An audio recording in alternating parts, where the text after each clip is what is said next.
querido doutor Maurício, presidente da Embrapa, que eu falo de novo que para nós é um privilégio tê-lo aqui conosco. Os diretores todos que vieram à nossa reunião hoje estão aqui também. Eu acho que é um momento importante da gente estar ouvindo de pessoas tão abalizadas como ele. O que se espera agora dessa agricultura? Para onde será que estamos indo? O que será em termos de tecnologia? O que nós vamos ver daí por diante? Num momento, inclusive, extremamente próprio, porque até a própria equipe do Senar já está cuidando, doutor Maurício, de um planejamento, inclusive para o próximo mandato, que seria de 3 anos para frente, até 2020. Então, é bom demais, nesse momento, trazer mais esse insumo, que é um conhecimento de um homem que conhece profundamente esse nosso segmento e de ver o que nós poderemos ter daí por diante. Eu gostaria de fazer uma brevíssima apresentação do doutor Maurício, porque muitos podem não conhecê-lo. O doutor Maurício é mineiro, para nossa alegria, de bom despacho, né? Formado em agronomia na minha gloriosa também Universidade Federal de Viçosa. O doutor Maurício fez mestrado em genética vegetal nos Estados Unidos, na Universidade de Purdue, Indiana, Estados Unidos. Fez um doutoramento em genética molecular na Universidade de Arizona, também nos Estados Unidos. Depois passou mais de ano na FAO, em Roma, onde fez o seu pós-doutorado. Portanto, uma pessoa de capacitação extraordinariamente boa, que felizmente dirige uma entidade técnica do gabarito da Embrapa. Interessante salientar que no início de sua vida profissional, o doutor Maurício passou pela nossa gloriosa EPAMIG, também pela Embrapa Milho e Sorgo, em Sete Lagoas, e aí seguiu essa carreira excepcional que ele tem.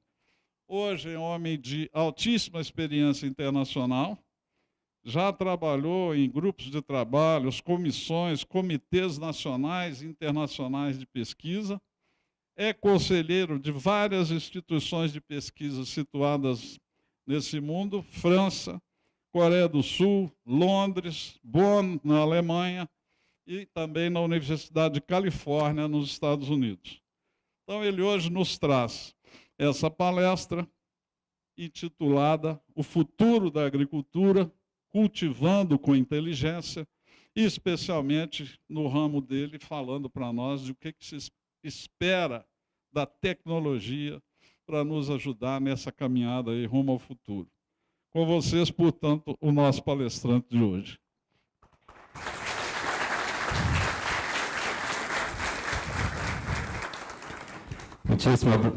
Muitíssimo obrigado, doutor Roberto. De novo, muito obrigado, Roberto. É uma satisfação estar aqui hoje com todos vocês. Obrigado a você, ao convite da FAENG, meu cumprimento a todos os diretores, as lideranças, aos produtores, enfim, a todos os presentes. É uma alegria sempre vir ao nosso grande estado de Minas Gerais. Como o Roberto disse, eu sou mineiro, de bom despacho, sempre com muito orgulho, eu digo isso em todos os lugares onde vou, e é um prazer enorme ter a oportunidade de voltar aqui no nosso estado de Minas, em especial para falar sobre o assunto que mais me cativa, que é a agricultura brasileira, é desafio que nós temos pela frente. E hoje eu vou falar um pouco com vocês sobre a nossa visão, a nossa perspectiva, o que a nossa instituição Embrapa vem realizando e o que ela vem antecipando em termos de risco, de desafio e também de oportunidades para a agricultura do Brasil. Vou falar um bocado sobre futuro. Eu, como sou vinculado a uma instituição de pesquisa e inovação para a agropecuária, eu tenho que pensar o tempo todo em futuro. Eu costumo dizer para os nossos colaboradores na Embrapa que o futuro é, para uma instituição como a nossa, o principal insumo. Se nós não somos capazes de antecipar e antever o que está vindo do futuro, nós podemos, na verdade, tomar decisões equivocadas e seguir caminhos, né, equivocados em direção a esse futuro. Então, esse desafio de pensar e refletir sobre futuros possíveis, eu acho que ele é muito importante para todos nós, em especial para o campo da alimentação e da agricultura, que vem passando por mudanças bastante profundas ao longo dos últimos anos. Mas antes de falar de futuro, eu gostaria, talvez até para localizar um pouco melhor o que eu vou trazer para a discussão com os senhores e as senhoras, falar um pouco também, né, de presente, de trajetória. Com muito orgulho, a gente vê que a agricultura no Brasil se tornou um dos principais pilares, é o grande pilar da nossa economia hoje. É um setor que traz, apesar da crise e das dificuldades que a gente vive, é o setor que ainda traz notícia boa, praticamente todos os dias. Ontem eu estive em Chapecó com o ministro Blanco Maggi, visitando a indústria de carnes no oeste de Santa Catarina, e dá assim uma satisfação e um prazer enorme, né? A gente vê aquele ambiente de vitalidade, de empreendedorismo, né? A despeito de tudo que a gente vê acontecendo no nosso país. Abre-se as páginas dos jornais, a gente só vê notícia negativa, mas quando a gente roda pelo Brasil agrícola, o Brasil que dá certo, a gente ainda consegue ter muito prazer e muita satisfação, e eu acho que isso é muito bom, né? É o setor que traz notícias boas. Quem leu o editorial do Estadão, do início da semana, percebe aqui tem uma série de números que mostram a dimensão, a vitalidade, a importância estratégica que esse setor tem para o nosso país no presente, que é importância que só vai crescer daqui para o futuro, eu não tenho dúvida alguma. Mas vamos falar um pouquinho do passado recente. Eu costumo, em todo lugar que vou, eu costumo contar essa historinha de início, porque eu acho que nós, brasileiros, às vezes pecamos ao não contar mais essa história. O que esse país fez nos últimos 40 anos, que é algo nada menos que extraordinário. Nenhum país no planeta Terra fez o que o Brasil fez nas últimas 4 décadas, né? Eu gosto de começar com essa imagem aqui. Adoro essa imagem, a vista de Sinop, no Mato Grosso, no ano em que ela foi fundada, em 1974. O que é isso? Uma picada no meio do cerrado, bruto, né? Terra ácida, pobre, árvores retorcidas. Eu fui a Sinop o ano passado, em junho de 2015, quando o avião pousava no aeroporto de Sinop, pela janela do avião eu tirei essa foto, né? 40 anos, pouco mais de 40 anos. Que grande revolução que aconteceu nesse espaço, nessa parte do Brasil, que ninguém dava nada, né? Pelo interior do Brasil, pelo centro-oeste brasileiro, nos anos 70, nos anos 80. Rodando um pouco mais, eu tive que ir a Lucas do Rio Verde. Entre Sinop e Lucas do Rio Verde, eu tirei essa foto, né? Vejam o que virou aquela picada aberta em 1974 no sertão do Mato Grosso. Uma agricultura moderna, pujante, que incorporou como nenhuma agricultura no mundo práticas sustentáveis, né, e que nos ajudou a, além de alcançar a segurança alimentar, nos ajudou a projetar o Brasil como uma grande nação agrícola, como um grande provedor de alimentos para o mundo. Eu gosto de mostrar essas imagens em todo lugar que vou, porque eu acho que nós todos devemos estar muito orgulhosos dessa conquista. Eu acho que poucos brasileiros entendem a dimensão dessa conquista. É um país que, nos anos 70, era grande produtor de café e açúcar, e não passava muito disso, grande importador de alimentos, não é? Com a crise do petróleo, sem um modelo de agricultura a copiar de alguém para os trópicos, porque não existia, o país decidiu desenvolver um modelo de agricultura baseado em ciência que não tem igual no mundo. Então, eu mostro sempre esses slides, porque eu acho que isso tem que nos orgulhar muito. Nós temos hoje uma agropecuária operando de forma muito sinérgica, né, muito integrada. Repito, fui ontem ao oeste de Santa Catarina e a gente vê o que se tornou a agroindústria ali, né? Muitos falam, só produzimos commodity, força bruta, navios de grão indo, mas veja o que a indústria de carnes no Brasil fez e o espaço que a gente ganhou com a agroindústria. Então, hoje temos uma agricultura que, além de prover alimentos e fibras, é capaz de prover energia e se prepara para prover muitas outras coisas que eu vou falar um pouco mais adiante. Poucos países do mundo têm uma agropecuária tão diversificada e tão dispersa no território, num território continental como o nosso. Esse quadro mostra as cadeias da soja, de bovinos, avicultura, cana, milho, leite, laranja, café e por aí vai, frutas tropicais, né? Então, compara isso aqui com aquele país dos anos 70 que importava alimento e que era só grande produtor de café e açúcar, né? Foi uma conquista nada menos que extraordinária, assim como a projeção do Brasil como um grande produtor e um grande provedor de alimentos para o mundo. Nós nos tornamos os primeiros em produção e exportação para cadeias extremamente importantes, com uma participação muito significativa no mercado internacional, um mercado internacional que quer mais do Brasil, quer alimentos mais elaborados, né, para uma sociedade que cresce, a classe média cresce, vai querer alimentos cada vez mais seguros, mais elaborados, como a gente vai falar um pouco mais adiante. As exportações brasileiras hoje alcançam praticamente 50% das exportações do país. Esse número de PIB, eu acho que é um número assim meio que mentiroso, né? Porque aqui a gente está olhando o PIB só diretamente relacionado ao agro, mas pensa aquele PIB que vem dos caminhões, que transporta a nossa safra, que vem da indústria metal mecânica, que faz silo, que faz um mundo de coisas. Se a gente for calcular o PIB real do agro brasileiro, vai ser muito mais do que esses 21,5 ou o que seja, né? É muito mais. Então, esse é o setor que se tornou pilar da economia, que segura o país nesse momento tão difícil e que pode ganhar muito mais projeção no futuro. O Brasil tem também uma vantagem, né, que além de ter se tornado um grande produtor, é um país que tem um mercado interno pujante, 200 milhões de pessoas não é pouca gente, né, para consumir. Isso nos dá um certo buffer, né, porque quando o mercado lá fora não está tão bem, nós temos uma população grande para consumir, então isso é uma combinação muito interessante. Grande produtor agrícola com uma população grande que crescendo, classe média crescendo e consumindo mais, também vai ser um fator muito forte de progresso e de avanço para a agropecuária no futuro. Aqui está, em termos de consumo doméstico e exportação, vejam a combinação aí, em algumas cadeias, uma participação mais forte do mercado externo e outras do mercado interno.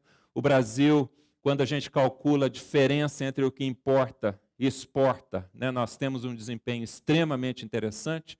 Vejam aqui a diferença entre exportações e importações da União Europeia, dos Estados Unidos, do Brasil e da China.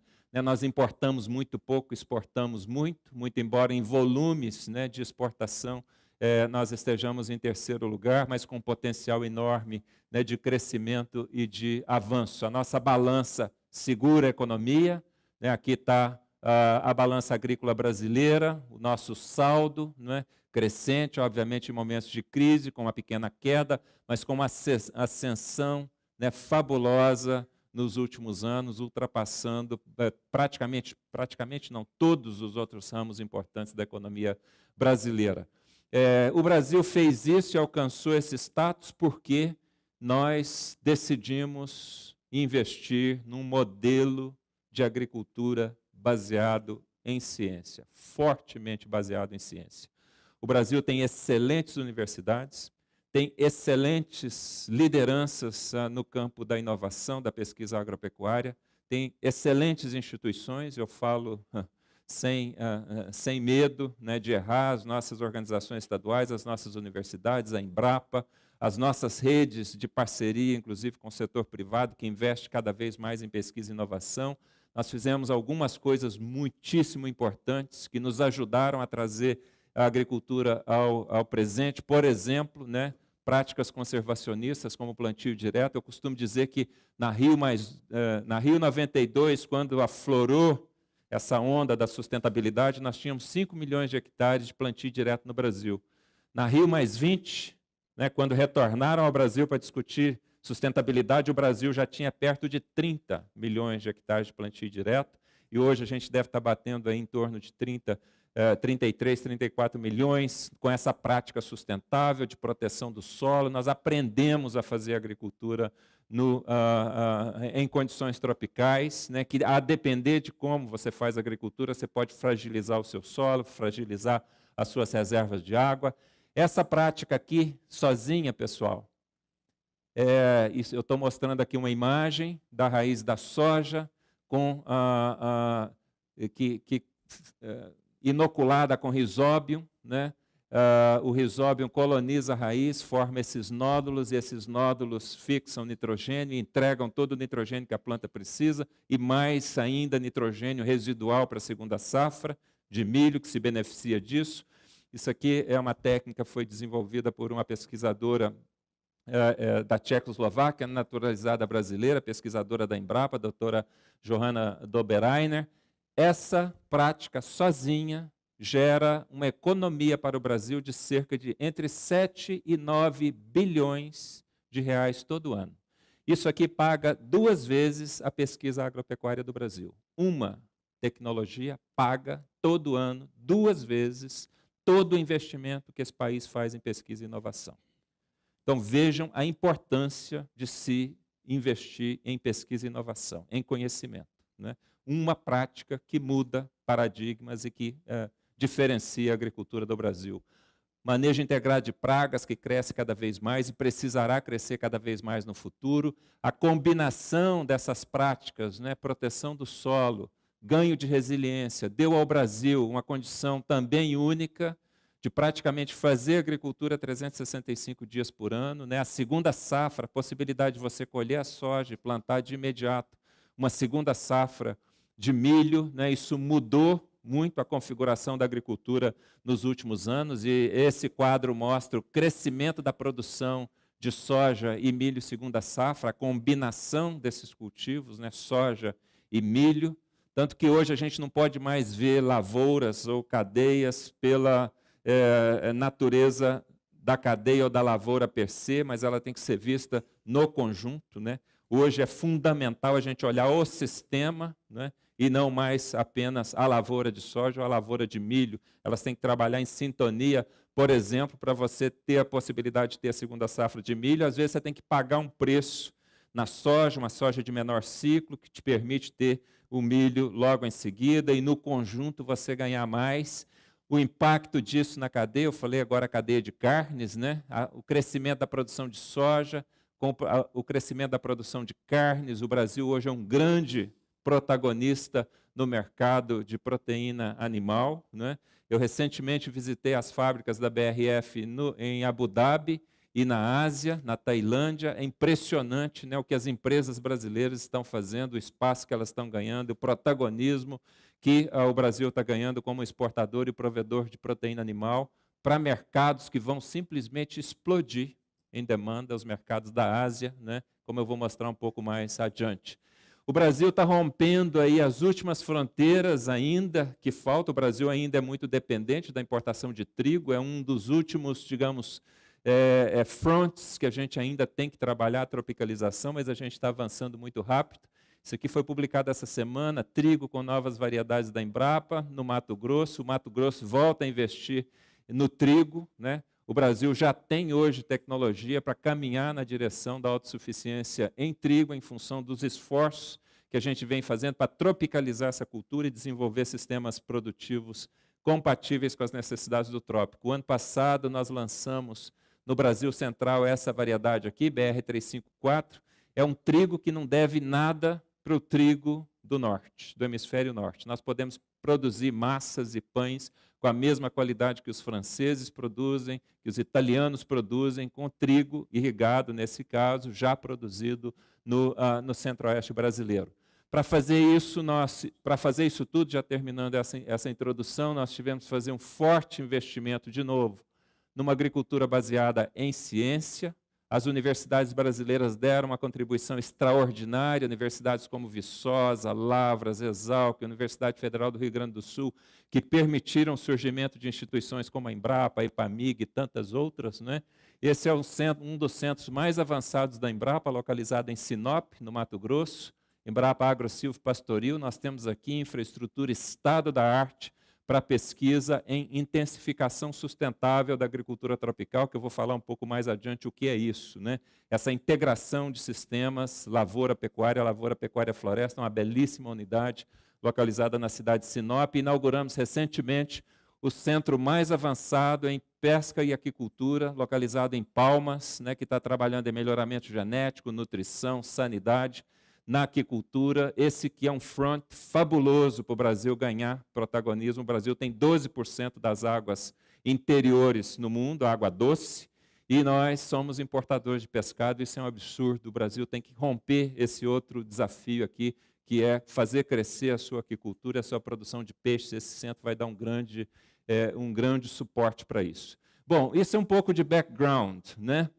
Coisas que eu acho que a gente tem que falar muito, né? Que a gente tem que mostrar para o mundo, tem que defender.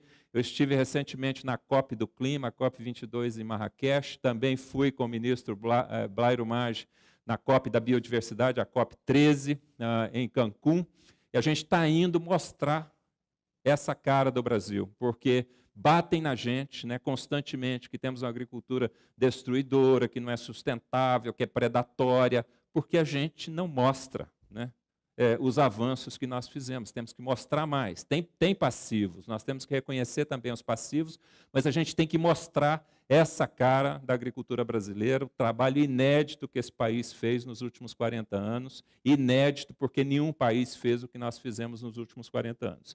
Mas isso não significa que a gente não deva olhar de forma muito cuidadosa, de muito inteligente para o futuro, né? Lidar com o futuro não é nada fácil, porque ninguém tem bola de cristal, não é fácil, não é possível adivinhar futuro, mas tem muita ciência para se projetar, para se modelar futuros possíveis, né?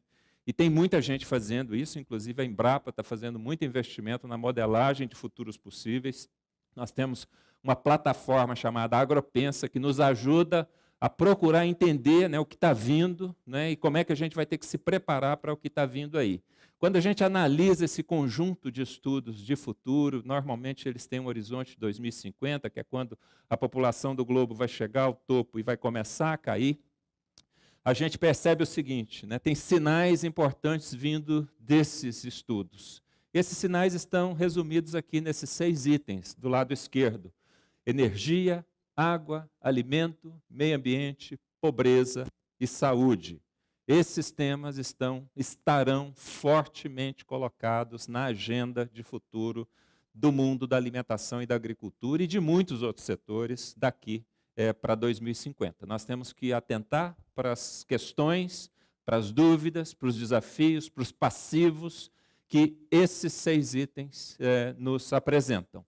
E não há dúvida alguma, nós vamos ter que buscar um novo paradigma de desenvolvimento em função de muitas coisas que estão acontecendo no mundo, né? Mudanças de clima, o crescimento das expectativas da sociedade. Eu acho que isso tudo está muito resumido nesse conjunto dos Objetivos do Desenvolvimento Sustentável. Como vocês sabem, a ONU, né, fez todo um movimento no sentido de entender esses 6 desafios e desenvolver uma agenda de desenvolvimento global que integre as instituições, os governos, as inteligências, para que a gente possa, né, buscar um paradigma de desenvolvimento sustentável daqui para 2030, que é o horizonte dessa agenda que foi lançada pela ONU no ano passado.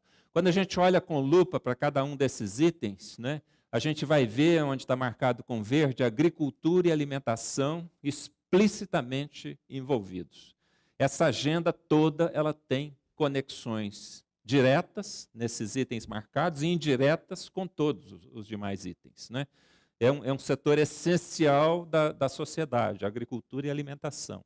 Então, indicando que nós vamos ter que cuidar muito da agenda da sustentabilidade. O tema da sustentabilidade ganhou o topo da agenda da sociedade. A sociedade hoje está muito consciente de que nós temos que usar a nossa base de recursos naturais de forma inteligente.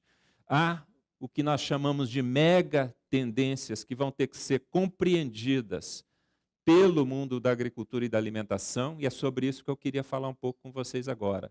Que tendências, ou que grandes tendências, eu destaquei aqui 3 mega tendências, né, que estão aqui em maior tamanho. Clima, tecnologia e urbanização. Essas 3 coisas, nós vamos ouvir falar muito delas, né, já estamos ouvindo falar muito delas e vamos ouvir falar cada vez mais delas. Que significado elas terão para o mundo da agricultura e da alimentação? Na confluência dessas 3 mega tendências, mudanças, no âmbito do clima, da urbanização e da tecnologia, nós já vemos uma mudança bastante profunda no comportamento da sociedade. A sociedade hoje se comporta de maneira diferente quando ela se dá conta das mudanças e das coisas que estão chegando e que ela faz uso das coisas que estão chegando. Repito, o tema da sustentabilidade foi para o topo da agenda da sociedade. Falar em sustentabilidade, procurar entender o que é sustentabilidade, trazer sustentabilidade para todo tipo de atividade econômica, atividade da sociedade, tornou-se um imperativo mais que uma necessidade.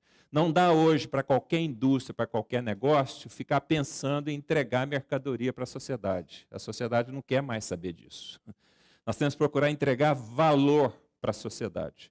Então, quando eu falo com os meus colaboradores na Embrapa, eu os pressiono o tempo todo a pensar como é que a Embrapa pode entregar mais valor para a sociedade. Eu não estou mais interessado em entregar resultado, publicação, tecnologia. Isso não significa o que está no fim, é entregar valor, entregar impactos positivos para a sociedade. Isso aqui tem que ser uma constante.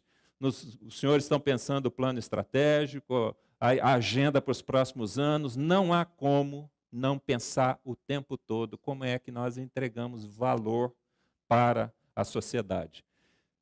O processo de urbanização, ele caminha a uma velocidade alucinante. Nós tivemos, em 2010, o cruzamento das linhas de população urbana e população rural. Pela primeira vez, nós tivemos a população rural menor que a população urbana. Projeta-se que em 2050, 7 em cada 10 pessoas vão viver em áreas urbanas. Isso terá um impacto gigantesco para o mundo da agricultura e da alimentação. Nós temos, junto com isso, uma outra mudança importante, que é a mudança demográfica. Nós temos no mundo aflorando uma população mais idosa, mais exigente, mais urbana. Então, com a população mais urbana, mais idosa, mais educada e mais exigente, isso significa novos desafios, novas demandas, mais atenção à entrega de valor para a sociedade. Esse povo aqui não está querendo saber se você está publicando paper, se você está produzindo tecnologia que fica em alguma prateleira. Eles querem saber se o dinheiro que eles colocam nos negócios importantes da sociedade retornam em valor para eles. Uma sociedade cada vez mais exigente, presente nas decisões em todos os níveis.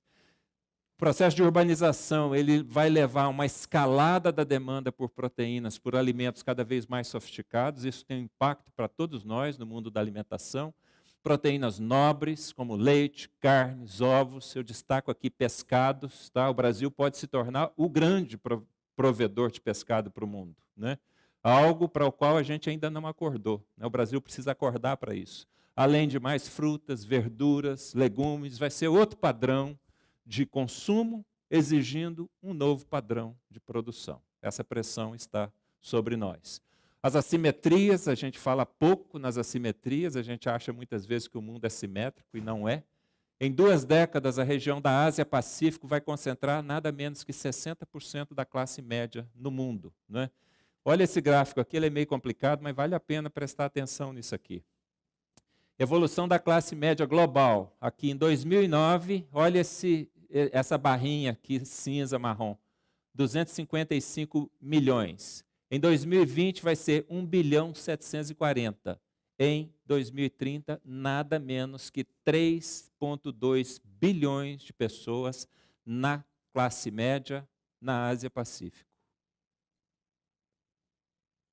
E, em termos de poder de compra da classe média em diferentes partes do mundo, olha o poder de compra da classe média na Ásia-Pacífico de 2009 para 2020 para 2030.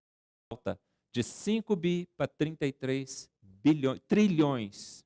Desculpem, 5 tri para 33 trilhões.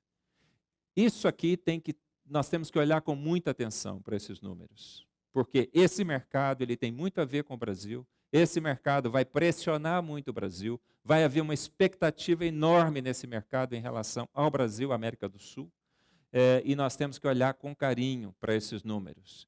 Então, essa simetria, né, onde cresce a população, não há mais como fazer crescer a produção de forma sustentável, e nós, provedores hoje, teremos que ser provedores muito mais poderosos e preparados para enfrentar esse mercado que está se desdobrando aí no horizonte. Né? O aumento da sofisticação da demanda em regiões onde há baixa possibilidade de se ampliar a produção de alimentos é um desafio para o mundo. Né?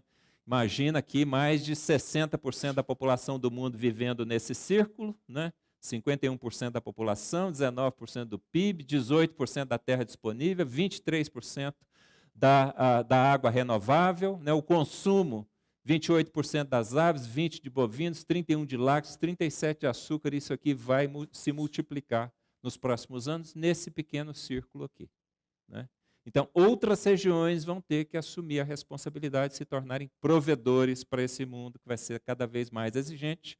Eu visitei recentemente a cidade de Shenzhen, onde ocorreu a reunião do G20.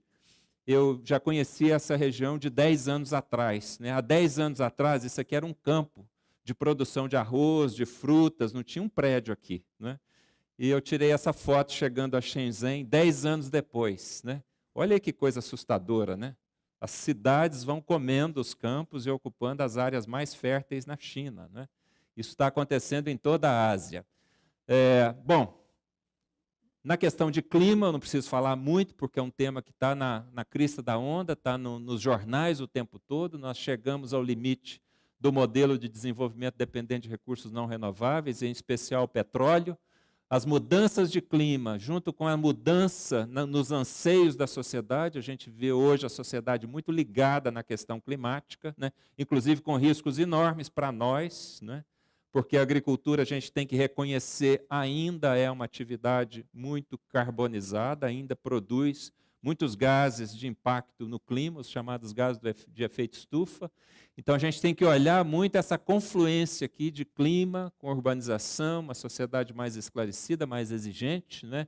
Essa mudança nos anseios da sociedade que nos força a uma mudança no paradigma energético e também uma mudança nos paradigmas de produção. Nós vamos ter que buscar um novo modelo de produção para atender a um novo padrão de consumo que é muito influenciado pelas questões de clima, em especial em função dos riscos das mudanças climáticas globais. Aqui as emissões na agropecuária são substanciais, vocês veem aí pela mídia o tempo todo, nos apontando, né, que a pecuária brasileira, que o boi emite muito carbono, né? O metano. Nós vamos ter que cada vez mais lidar com essas questões. Descarbonizar a agricultura tem que ser um outro ponto muito forte na nossa agenda. Nós temos que caminhar no sentido de incorporar práticas para elevar a resiliência, a capacidade de usar a água de forma mais eficiente, o solo de forma mais eficiente e reduzir drasticamente a emissão de gases.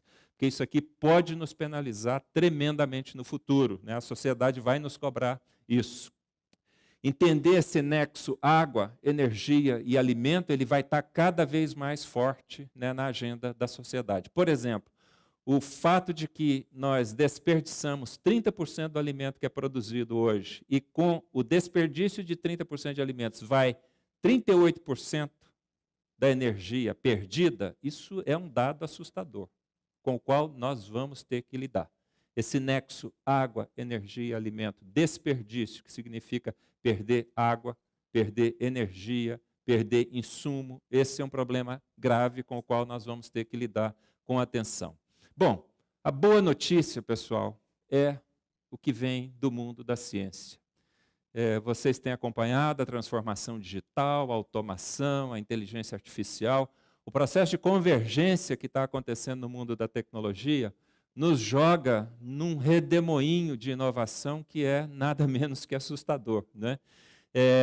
Essas coisas que a gente inventou lá atrás, as chamadas ciências, física, biologia, química, isso é nada mais, nada menos que invenção humana, isso é artefato que a gente criou para recortar o mundo natural, que é muito complicado, em pequenas partes, né, e procurar entendê-lo. O fato é que essas coisas, essa lógica, ela está desmoronando, né? As divisas entre a física, a biologia, a química, a matemática estão ruindo, né? Isso tem um impacto tremendo no mundo da pesquisa e da inovação, que a gente chama de convergência, né? Que provoca um surgimento, né, de métodos, conceitos, ferramentas, né, completamente novas, inovadoras, o tempo todo. Está uma avalanche, né? Essa transformação, muitas vezes provocada pelos avanços muito rápidos na ciência da vida, né, no entendimento das bases da vida e também da transformação digital, as TICs, as tecnologias da informação e da comunicação. Isso aqui está virando de ponta cabeça o mundo da ciência, né? Então, aqui no campo da biotecnologia, da nanotecnologia, das geotecnologias, da ciência de dados, né? A coisa fascinante, hoje nós podemos produzir dados e informações em larga escala, em grande volume, né? Com uma facilidade enorme. Então, tem uma ciência nova, né, de extrair conhecimento dessas montanhas de dados que hoje os nossos sensores e as nossas máquinas podem gerar. Isso aqui vai ter um impacto gigantesco no mundo da agricultura e da alimentação. Nós já estamos vendo uma revolução no mundo da genômica, o entendimento de genomas, a quantidade de genomas que já foram sequenciados, outros tantos sendo sequenciados. O nosso entendimento hoje sobre as bases, né, o que governa, o que regula os processos vitais, a vida está crescendo enormemente na esteira da revolução genômica. Nós já falamos em criar vida sintética, isso já é possível, né? A genômica na confluência com a transformação digital. Hoje é perfeitamente possível você modelar um organismo em computador, produzir essa sequência in vitro, encapsular esse DNA num conjunto de membranas e criar um novo organismo. Um indivíduo chamado Craig Venter foi capaz de fazer isso há 5 anos. Isso deu origem a essa nova vertente, que é o mundo da biologia sintética, a possibilidade de você criar cromossomos novos, funções biológicas novas. Isso vai ter um impacto. E isso aqui, pessoal, não é coisa para daqui a 50 anos, não. Tá? Nós vamos estar falando em resultados da biologia sintética em 3, 4, 5 anos, né? A edição de genomas, a possibilidade de você fazer a edição de um genoma como você faz a edição de um texto. Você está digitando no Word, tem lá uma palavra que você quer mudar, quer colocá-la numa outra posição, quer compor outra frase. Hoje existe tecnologia para fazer edição no genoma como se faz edição num texto, né? Mudando função biológica, modulando, né, o funcionamento de genomas e das mais variadas funções no genoma. Isso aqui vai abrir caminhos extraordinários para a gente desenvolver plantas, animais e micro-organismos com características moduladas, né, e planejadas para as mais variadas situações. A gente não pode deixar de acompanhar de perto, né, essa nova revolução. A nanociência, a tecnologia na escala do bilionésimo do metro, é um outro mundo, né, para se fazer inovação. As geotecnologias, com a possibilidade de a gente fazer observações extremamente detalhadas da superfície, do espaço geográfico. Isso está aumentando muito a nossa capacidade de fazer agricultura de precisão ou de delimitar novas regiões, olhar para o espaço geográfico com um olhar muito mais empoderado pela ciência. Ano passado, a Embrapa fez a modelagem da região do Mato Piba, né, usando o conceito de inteligência territorial estratégica, organizando informação sobre o quadro agrário, o quadro agrícola, socioeconômico, de infraestrutura e delimitando uma região que precisa ser vista com um olhar estratégico, né? Isso aqui também vai mudar muito a maneira como a gente olha, entende e planeja as coisas no espaço geográfico. A grande pergunta é como é que a sociedade acomoda no espaço geográfico de forma planejada e inteligente as funções de interesse da sociedade, as florestas, as estradas, as cidades, os corpos d'água, as fazendas. Né? Existe muito conflito hoje porque a gente não sabe fazer isso, ou a gente não usa as ferramentas para fazer isso. As novas geotecnologias vão mudar essa cara. Então, Roberto, eu sugiro que no planejamento estratégico vocês olhem bem o conceito de inteligência territorial estratégica. Isso aqui pode... Eu acho que Minas precisa muito desse conceito, da inteligência territorial estratégica. Como é que a gente olha para o nosso espaço geográfico e usa a melhor ciência para acomodar de forma inteligente as atividades de interesse da sociedade nesse espaço geográfico. Hoje nós temos ferramentas poderosíssimas para fazer isso. Essas ferramentas são poderosas para ajudar o Brasil a resolver muitos dos seus problemas de logística. Né?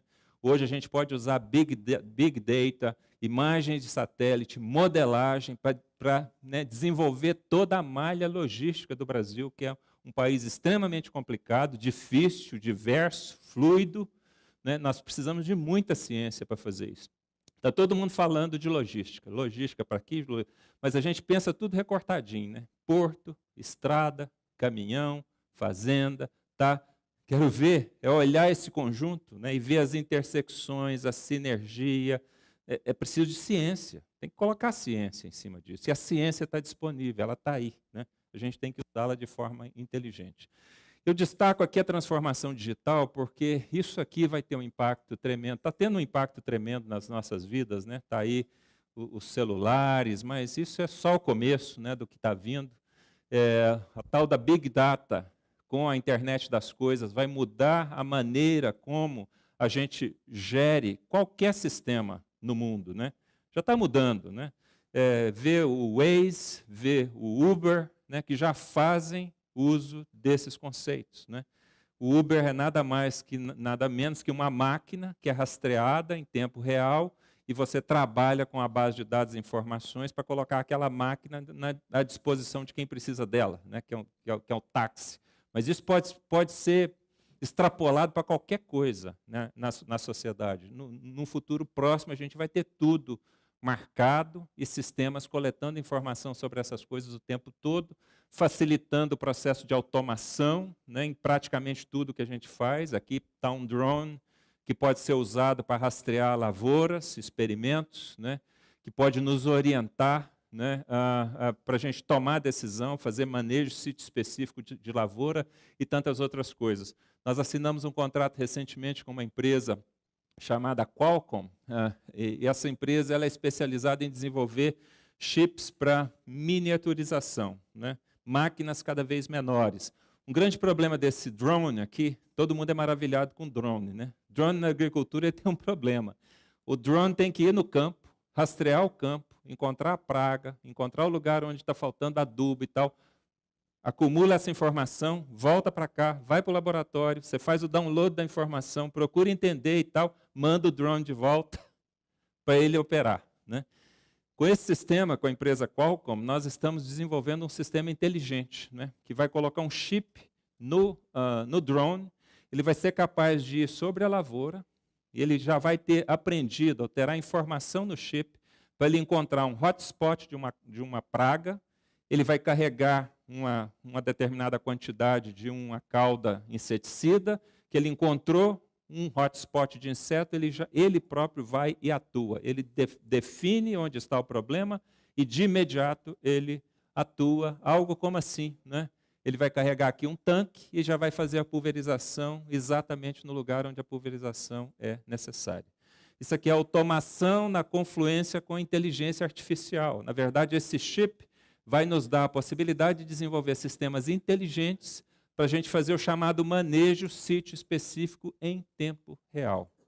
Vocês imaginem o impacto disso aqui sobre a questão de defensivos. Hoje está todo mundo de olho na questão dos chamados, muitos chamam de veneno ou pesticida. Na verdade, são defensivos, importantíssimos para a agricultura. A agricultura não vai poder prescindir deles, mas nós temos que usar essas ferramentas para tornar o uso desses recursos tão importantes para a agricultura mais racional, mais sustentável. Imagina o custo, né? Você encontrou um hotspotzinho de uma praga, o cara já fica em pânico, manda encher os tanques todos de calda, inseticida ou de defensivo, vai essas máquinas todas para o campo, gastando energia, gastando tempo, gastando máquina, gastando defensivos de forma muitas vezes inadequada, né? Então, são tecnologias que virão para nos ajudar a racionalizar, né? A fazer uma agricultura de fato mais inteligente. Vocês já devem estar vendo isso aí pela internet, né? Os tratores que não têm mais ali o habitáculo, né, do tratorista, isso aqui já é realidade, né? As máquinas que são operadas de forma remota, né? Aqui está os da Case, da John Deere, essa aqui, enfim, isso aqui já vai se tornar realidade, né? Muitos podem falar, vai gerar desemprego, pessoal, mas a dura realidade é aquele quadro que eu mostrei antes. Mão de obra no campo está se tornando rarefeita, muito cara. O Brasil tem um defeito a mais, uma lei trabalhista, uma legislação trabalhista anacrônica, né? Que não reconhece que a agricultura se faz 24 horas por dia, 365 dias por ano, não é igual a fábrica, né, que você opera lá 8 horas, fecha a fábrica, vai todo mundo para casa. Não tem isso aqui, esse negócio não fecha, né?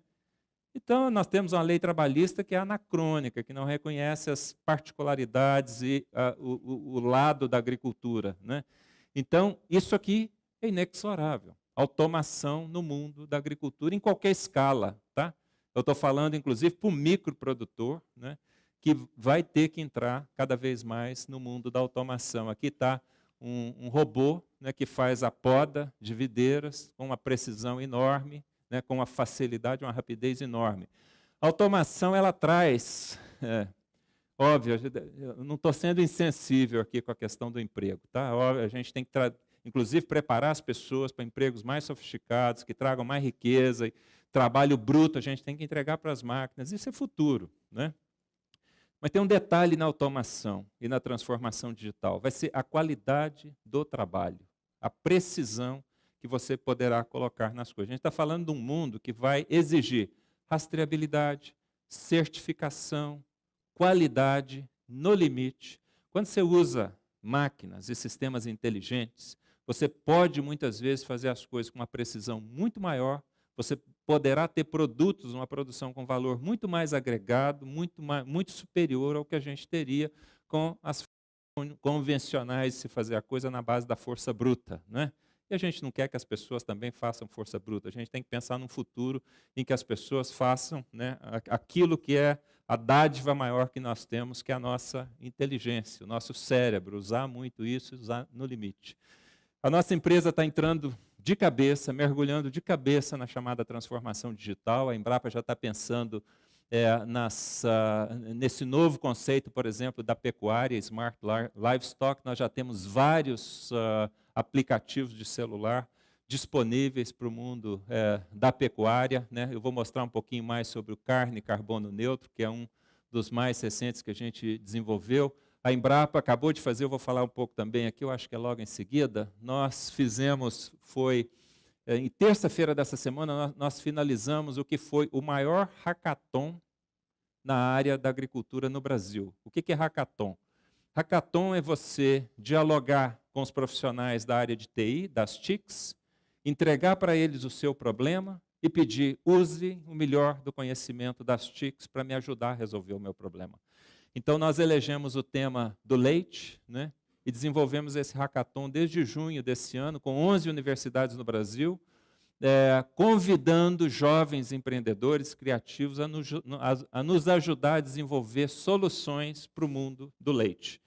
Foi surpreendente o resultado, eu fiquei de queixo caído, né? Eu pensei, vamos chegar nessas universidades, falar com esses estudantes da tecnologia da informação e da comunicação, eles vão falar leite, né? Mas foi o contrário. Nós tivemos 140 empresas, empreendedores, se inscrevendo, fizemos 8 disputas em diferentes partes do Brasil, tivemos 8 vitoriosos que vieram para Brasília terça-feira apresentar os seus projetos. Eu fiquei pasmo de ver. Jovens que nunca tinham ouvido falar de leite, nunca tinham ouvido falar de pesquisa agropecuária, apresentando coisas nada menos que extraordinárias. Soluções baseadas na tecnologia da informação e da comunicação. Isso aqui vai ser a grande revolução do futuro, o tal do empreendedorismo. E uma grande oportunidade, Roberto, da gente trazer jovens para o mundo da agricultura, pensar na sucessão, pensar no futuro, né? Nós temos que atrair um outro conjunto de cabeças, de visões, de experiências. E isso aqui é uma experiência fabulosa. Eu fiquei assim, pasmo de ver. Conversem com o Paulo Martins, que é o chefe da Embrapa Gado de Leite, em Juiz de Fora, que liderou esse processo, com praticamente todas as instituições importantes para o leite no Brasil, com empresas privadas, com empresas de TI. Foi um movimento extraordinário que vai abrir portas, né, para nós entrarmos, né, de cabeça no chamado mundo do empreendedorismo. Por que isso aqui é importante? As nossas universidades, me desculpem aqui, os professores, os acadêmicos que estão aqui, estão formando desempregados, né? As nossas universidades, infelizmente, ainda não conseguiram perceber, muitas delas, aquilo que eu mostrei no slide atrás, a convergência. Os muros da ciência convencional ruindo. Não adianta você ter hoje um laboratório de fitopatologia que não dialoga com esse mundo da TI, que não dialoga com o mundo da nanociência. Então, se as nossas universidades ficarem enclausuradas dentro do mundo disciplinar, que está ruindo, que está dissolvendo, elas, infelizmente, vão começar a formar pessoas que estarão muito desconectadas do mundo que está se desdobrando aqui à nossa frente. Então, a gente tem que olhar isso com carinho. Então, o mundo do futuro é o mundo do empreendedorismo, do estudante que faz a sua própria formação, né? Hoje nós temos a possibilidade de fazer cursos em Harvard, no MIT, na Coreia, no Vale do Silício, né, usando as plataformas que estão à nossa disposição. E isso aqui vai marcar o futuro, né, da formação profissional e do empreendedorismo. Bom, me mande parar, viu, Roberto, porque eu vou falando aqui e não paro e vocês têm o tempo de vocês. Bom, isso tudo, gente, para dizer para vocês o seguinte: nós vamos ter que pensar num paradigma de agricultura que leve em conta essas três coisas que estão aí. Nós vamos ter que pensar numa agricultura que seja mais resiliente, porque mudança de clima é algo real. Nós vamos ter que usar melhor a nossa base de recursos naturais. Hoje é um imperativo pensar em tecnologia que dá resiliência. Eu vinha conversando com o Pierre sobre o norte de Minas, né? Se nós vamos seguir tendo pecuária no norte de Minas, será se nós formos hábeis para incorporar conhecimento e tecnologia para dar resiliência aos sistemas produtivos que o norte de Minas precisará ter. Resiliência, pessoal, eu adoro o termo resiliência pelo seguinte: ele, ao contrário de sustentabilidade, sustentabilidade é um termo meio elusivo, né? Ninguém sabe bem discernir. A gente fala sustentabilidade é garantir que o futuro tenha os recursos e que tenha impacto na dimensão econômica, na dimensão social, na dimensão, enfim, nas três dimensões que vocês sabem. Eu gosto do termo resiliência pelo seguinte: resiliência é um conceito da física. O que significa resiliência? É um corpo, né, um tipo de material que, submetido a um estresse, ele muitas vezes ele deforma, mas ao deformar, ele guarda energia para quando aquela pressão for retirada, ele retorna ao seu estado natural. Isso é resiliência, tá? Então, eu gosto de raptar esse termo da física, porque é um termo conhecido, consolidado no mundo da ciência. Nós temos que trazer isso para o nosso mundo. Nós precisamos de uma agricultura, de sistemas produtivos que sejam capazes, né, de suportar estresses, que os estresses serão parte do nosso mundo cada vez mais. Nós temos uma realidade de intensificação de estresses térmicos, hídricos, nutricionais. Não adianta imaginar que nós não vamos ter que viver uma vida, né, lidando com estresses. Então, trazer o conceito de resiliência, né, trazer práticas, né, que nos ajudem a dar resiliência para os sistemas é um imperativo. Por exemplo, o ILPF, Integração Lavoura, Pecuária, Floresta. Ao trazer árvore para o sistema, você cria a possibilidade de ter microclima, de você ter carbono acumulado no solo, de você olhar para o sistema produtivo como um todo. Agora você não olha só a lavoura ou só o boi, você olha o conjunto, e o balanço de carbono pode ser até positivo, você pode estar guardando mais carbono do que emitindo, quando você traz a árvore. Quando você coloca, está crescendo muito esse conceito da braquiária junto com o milho. Você planta a braquiária um pouco mais profundamente, o milho germina, produz, logo depois você formou uma pastagem de braquiária onde você colheu o milho. Isso pode ser muito importante no sistema de plantio direto, para você quebrar a barreira de adensamento no solo, que é um baita de um problema em termos de uso de água, reciclar nutriente. A braquiária é uma coisa, é uma besta incrível. Ela manda raízes 3 metros de profundidade, recicla nutriente. Né? Então, isso tudo é prática que agrega resiliência no sistema. E nós vamos ter que buscar isso. Eficiência por quê, pessoal? Tem aí um Código Florestal que não nos permitirá mais seguir aumentando a área da agricultura eternamente. Nós vamos ter que ser mais eficientes no uso dos recursos naturais que já estão à disposição da agricultura. E funcionalidade. Tem um espaço aqui para aumentar a funcionalidade da agricultura que é incrível. Isso significa novas oportunidades econômicas. Então, nós vamos ter que pensar numa agenda, né? E talvez isso aqui possa ajudar para a reflexão de vocês, né, do planejamento estratégico. Essa é a agenda da Embrapa. Nós queremos, né, trabalhar fortemente na intensificação da produção de forma segura, porque sabemos que com o Código Florestal nós vamos ter que intensificar o uso das nossas áreas já abertas, elevando produtividade, qualidade, com tecnologias de baixo impacto, reduzindo risco, emissões, poupando recursos, elevando renda e inclusão. Quer ajuda?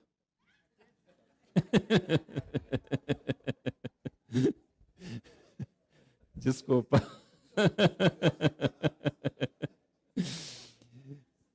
Então, repetindo, pessoal, essa aqui é uma agenda importante, a agenda da produção. Estou falando da fazenda. As fazendas elas vão ter que incorporar essa agenda aqui. Nós vamos ter que seguir elevando produtividade. Tem espaço para ganharmos produtividade na pecuária, nas nossas lavouras, mas a agenda, reduzir risco, reduzir emissão, poupar recursos, elevar renda, produzir inclusão.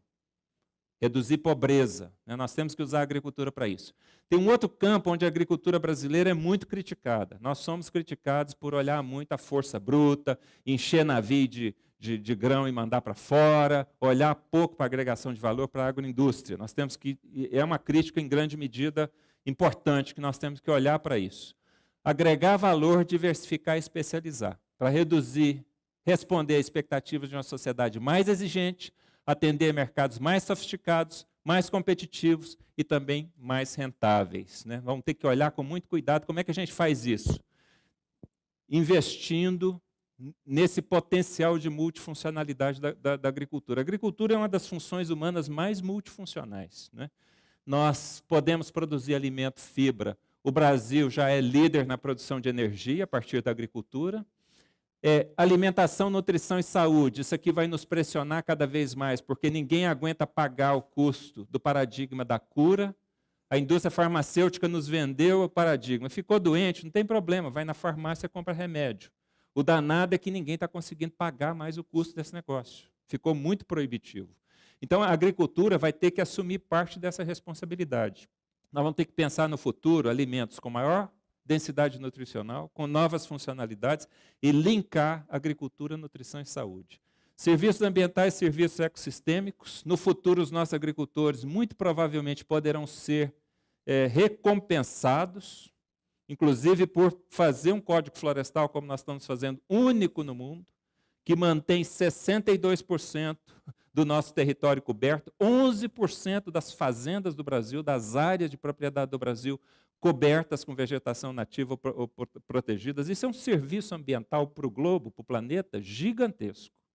Nós temos que começar a modelar o que é serviço ecossistêmico e serviço ambiental e começar a recompensar aqueles que se dispõem a manter e a gerir esses espaços de preservação. Aqui está uma indústria gigantesca que está crescendo no mundo, baseada na biomassa, da química verde. O Brasil com um potencial gigantesco de produção de biomassa.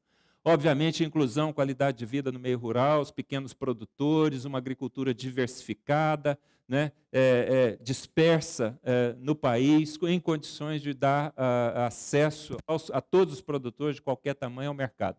Isso aqui eu vinha falando com o Pierre. Eu sou fã desse último aqui, gente. Quem já viajou pelo interior da França e da Itália e não percebeu uma indústria bilionária, é bilionária, hein, gente? Nessa confluência da agricultura, da tradição, da gastronomia, do turismo. É uma indústria bilionária que existe na Itália, na França, na Alemanha. Por que o Brasil não faz isso, né? Com a riqueza cultural que tem, com a diversidade ambiental que tem, com a riqueza gastronômica que tem, está tudo escancarado na nossa frente, né? Para fazer também no Brasil. Acho que seria uma bela agenda aqui em Minas, com todas as belezas que Minas tem.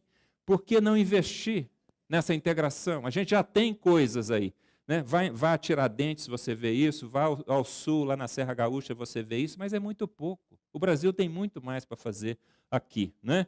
Então, coisas, né, como oliveira, né, os alimentos que podem ter um apelo gastronômico. Nós lançamos esse maracujá aqui, Pérola do Cerrado.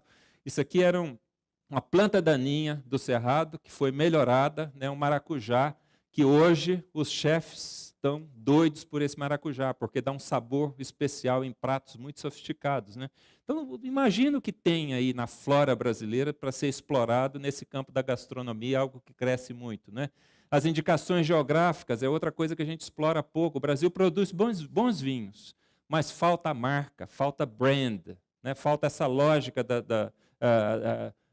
da indicação geográfica que agrega valor, que agrega, né, cultura, que agrega diferença no produto. As pulses, né, essas leguminosas de grãos, o mercado para isso aqui vai explodir na Índia, praticamente a única fonte de proteína que eles têm. Aqui está o Calpi, no Mato Grosso, crescendo tremendamente.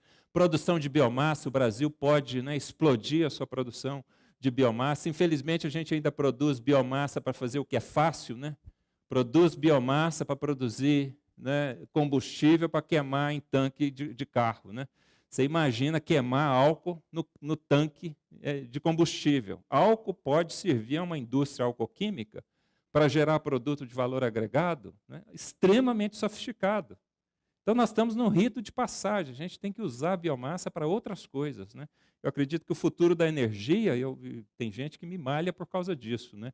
Eu acho que as nossas usinas de álcool, no futuro, tem que ser biorrefinarias, tem que mirar em químicos sofisticados para ajudar o mundo a descarbonizar e se afastar do paradigma do petróleo. E quem pode fazer isso mais que nós? O potencial de produção de biomassa aqui no Brasil é inigualável. Quem pode produzir biomassa de toda a natureza como nós podemos, né? Então, a gente tem que olhar também para esse novo paradigma que está surgindo, a chamada economia circular, né? Da reciclagem, do reuso, né? E de trazer alternativas de baixo impacto, de baixa emissão, e a agricultura poderá ajudar muito nesse ponto. A última coisa que eu quero falar para vocês é muito rapidamente sobre esse processo que está em curso agora, da intensificação sustentável. O Código Florestal Brasileiro nos força a intensificar o uso da nossa base de recursos naturais. Muitos criticam o código, mas eu acho que o código pode se tornar a grande brand, a grande marca do Brasil, né? Porque nenhum país ousou fazer o que nós estamos fazendo. Isso aqui é algo grandioso, né? Quando a gente mostra isso em Marrakech, em Cancún, nas COPs do clima, na COP da biodiversidade, fica todo mundo assim, né? Como é que vocês bancam esse custo, né, de segurar uma área tão expressiva, muito embora ainda muitos ainda nos apontem por causa do desmatamento na Amazônia, que tem que acabar, né? Mas eu acho que isso aqui pode ser a grande marca do Brasil, né? Ninguém tem isso aqui para mostrar no mundo, né? 61% das nossas áreas cobertas com vegetação nativa, 11% de vegetação nativa, 11% do território com vegetação nativa nas fazendas, 13% de terras indígenas, só 8% da área brasileira é cultivada com grãos, né? Menos de 20% com pastagens. Então, isso aqui é algo extraordinário, que ninguém tem, só nós temos. Nós temos que fazer essa grande marca do Brasil. Esse é o nosso brand, né? É isso aqui que vai nos defender no futuro, fortalecer a presença dos nossos produtos no mercado, né?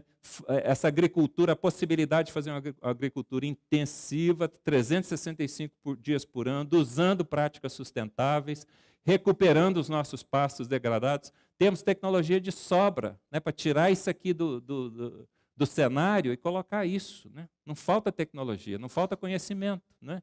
E, na verdade, você tem uma agricultura mais intensificada, integrando lavouras, né, com pecuária, com floresta. Nós já estamos fazendo isso, a Embrapa mergulhou, né, de cabeça nessa agenda da intensificação sustentável, dos sistemas ILPF, né, integração lavoura, pecuária, floresta. Nós já fizemos uma pesquisa recente com a Klefman, nós já temos cerca de 11,5 milhões de hectares no Brasil de sistemas integrados, o que é uma grande surpresa, né, está crescendo tremendamente o uso. Isso vai nos dar a possibilidade, pessoal, eu falava, né, um novo modelo de produção para atender um novo modelo de consumo, um novo padrão de consumo.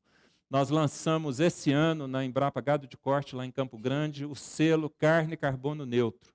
Nós conseguimos desenvolver uma modelagem e métricas, né, para mostrar que o boi criado em sistema integrado, lavoura, pecuária e floresta, quando você faz o cômputo de carbono no sistema, nós chegamos a um cômputo neutro, ou às vezes até um ganho, né? Ao invés de termos emissão, você tem mais fixação de carbono.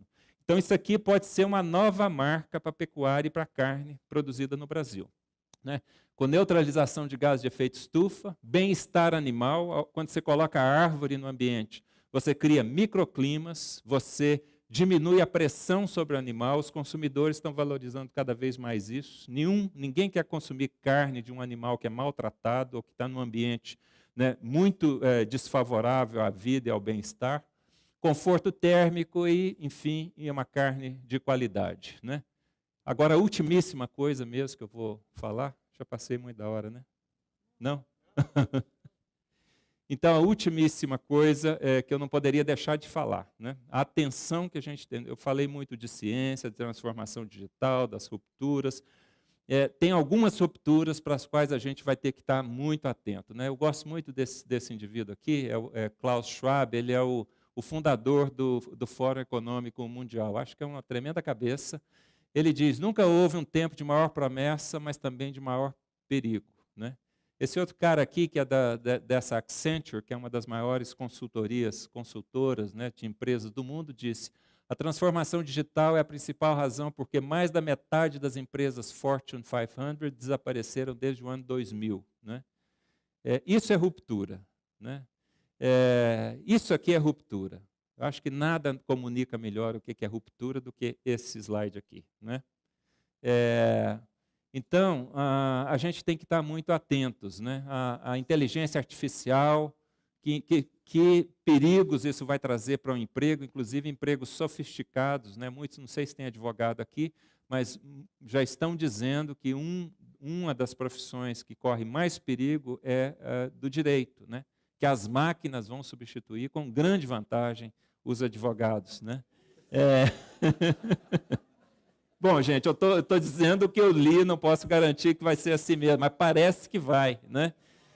Então, dizem aqui que até 2025, né, 1 em cada 3 empregos, conforme conhecidos, vão ter desaparecido, e a maior parte dos empregos que vão prevalecer em 10 ou 15 anos ainda não existem, ainda não foram criados. Né? Então, são revoluções que vão impactar muito em todos os campos. Né? Aqui é do café, né? Enquanto a gente fica preso aqui, ó, em produzir força bruta, encher navio, né, de aqueles sacos, né, de ráfia, escrito café do Brasil, mandar isso para o mundo inteiro, quem está ganhando dinheiro é quem está fazendo isso aqui. Ó. O custo, quanto custa, vocês devem saber melhor que eu, um quilo de café torrado e moído deve estar na casa dos 17, 19, 20 reais. Né? Isso aqui, pessoal, 1 quilo de café nessas cápsulas está entre 150 e 170 reais.